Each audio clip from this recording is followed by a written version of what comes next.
منحرف اراکین سے متعلق عدالتی رائے، حمزہ شہباز کی اکثریت اقلیت میں تبدیل۔ شفقت محمود کہتے ہیں سپریم کورٹ کے فیصلے کے بعد پنجاب میں کوئی حکومت موجود نہیں، اگر اخلاقی جرت ہوتی تو حمزہ شہباز کل ہی استعفیٰ دے دیتے۔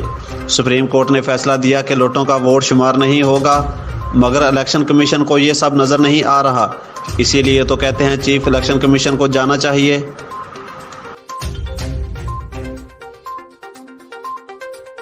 آئی جی جیل خانہ جات پنجاب مرزا شاہد سلیم بیگ نے 12 چیف وارڈرز کے بطور اسسٹنٹ سپرنٹنڈنٹ جیل تعیناتی کے احکامات جاری کر دیے۔ محمد یوسف کو بطور assistant superintendent central jail Lahore, Muhammad Rafiq اور شوکت علی کو بطور assistant superintendent high security jail Sahiwal, Muhammad Nawaz اور عبدالغفار کو بطور assistant superintendent central jail Multan, Muhammad Aslam کو ڈسٹرکٹ جیل بکر، جبکہ احمد دین کو بطور اسسٹنٹ سپرنٹنڈنٹ ڈسٹرکٹ جیل لیا، محمد عارف کو district jail Bahawalnagar, Muhammad Ismail کو بطور assistant superintendent district jail Rahim Yar Khan, Sajjad Haider کو سب جیل چکوال، سکندر خان کو sub jail Shujabad, Muhammad Qasim کو بطور assistant superintendent district jail Rajanpur تعینات کر دیا گیا۔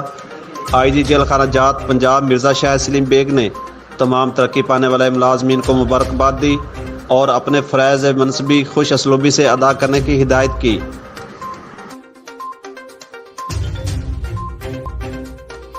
تعلقہ ٹنڈو آدم تعلقہ جام نواز کے قریب گاؤں مہدی حسن شاہ میں آگ لگ گئی۔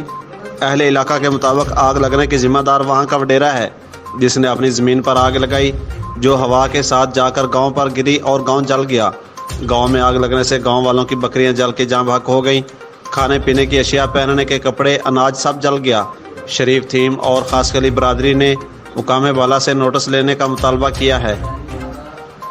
وعلیکم السلام بھائی، جو عبدالعزیز میمن ہے اس نے اپنی زمین میں کچرا تھا تو اس نے آگ لگائی، زمین میں آگ لگائی تو دیکھا نہیں کہ ہوا چل رہی ہے یا کیا ہے کیا نہیں ہے، برابر میں گاؤں تھے، 3 گاؤں جل گئے، بہت جانی مالی نقصان ہوا ہے۔